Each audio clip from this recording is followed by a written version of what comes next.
যারা পার্থিব জীবনে জেনা ও ব্যভিচারে লিপ্ত থাকে, যারা পার্থিব জীবনে জেনা ও ব্যভিচারে লিপ্ত থাকে, এরা সমাজের কাছে সবচাইতে বড় কলুষিত হয়ে যায়, সব সমাজের কাছে সবচাইতে বড় ঘৃণিত বলে আখ্যায়িত হয়।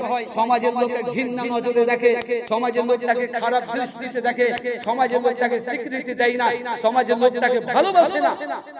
সম্মানিত দিদি ভাই, শুধু সমাজের লোক ভালোবাসে না এই নয়, বরং আল্লাহ তাবারক ওয়া তাআলা বলেন الزانية والزاني فاجلدوا كل واحد منهما 100 جلدة ولا تأخذكم بهما رأفة في دين الله إن كنتم تؤمنون بالله واليوم الآخر।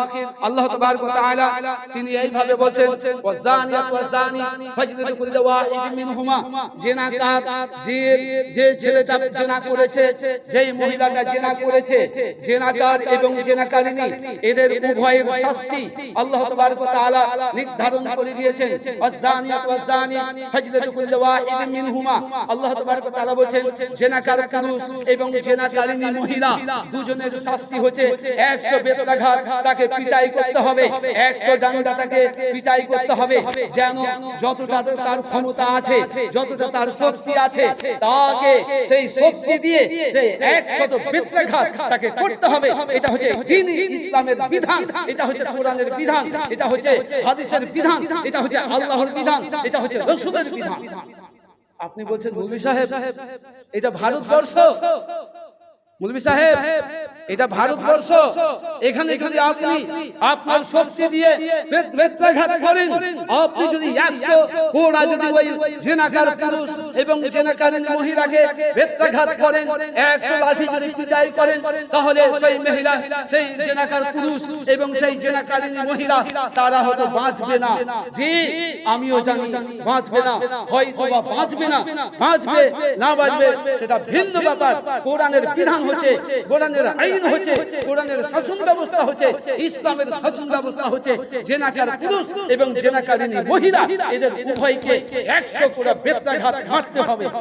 তার মধ্যে বলা হয়েছে والزانية والزاني لا ينكح إلا زان والزانية والزاني فاجلدوا كل واحد منهم 100 جلدة ولا تأخذكم بهما رأفة في دين الله إن كنتم تؤمنون بالله واليوم الآخر।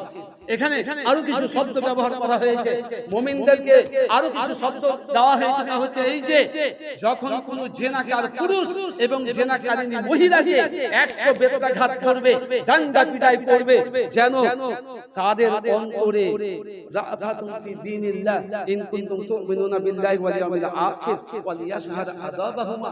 আল্লাহ তাআলা বলেন যে এই 100 কোড়া বেত্রাঘাত করতে গিয়ে যে মারবে, তার অন্তরে যেন দয়া উদ্রেক না হয়, তার অন্তরে যেন দয়া না হয় যে না লোকটা মরে যাবে, মেয়েটা মরে যাবে, যার জন্য আর মারতে পারবো না, মারবো না, এটা আমার মেয়ে হয়, এটা আমার বোন হয়, এটা আমার ভাতিজি হয়, যার জন্য তাকে মারবো না, তাকে মারলে মরে যাবে আর মারিও না তোমরা। জি সম্মানিত দিদি ভাই সবাই, জি ব্যাটারি বসে গেছে। বলতে যাচ্ছিলাম, যে কথা বলতে যাচ্ছিলাম, আল্লাহ তাবারক আর কিছু করে লাভ হবে না, ব্যাটারি বসে গেছে, লাইন সময় পর্যন্ত একটু অপেক্ষা করুন। বলতে যাচ্ছিলাম আল্লাহ তাবারক ওয়া তাআলার নির্দেশ, একজন মুমিনের জন্য কোরআনের বিধান মাথা নত করে মেনে নেওয়া, এটা হচ্ছে মুমিনের বৈশিষ্ট্য।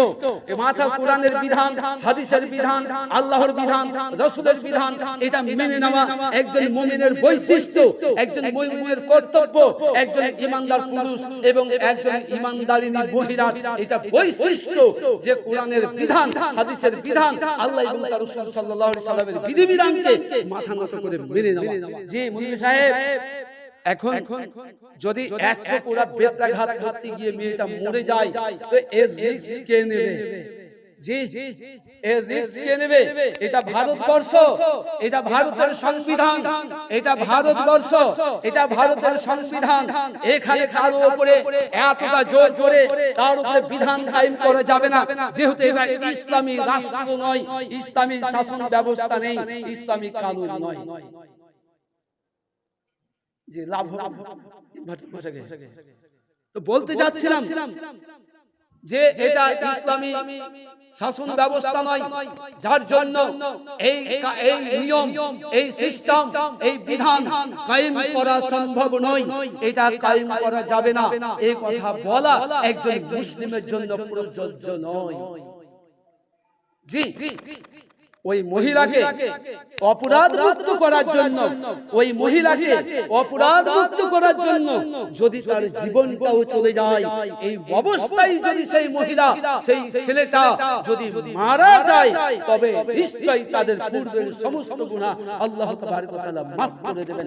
শুনুন, আপনাকে বলছি, আপনি চান আপনার চোখের সামনে একটা ছেলেকে আগুনে জ্বালিয়ে দেওয়া হবে? আপনি চান একটা ছেলেকে, একটা মেয়েকে জীবন্ত আগুনে ফেলে দেওয়া হবে?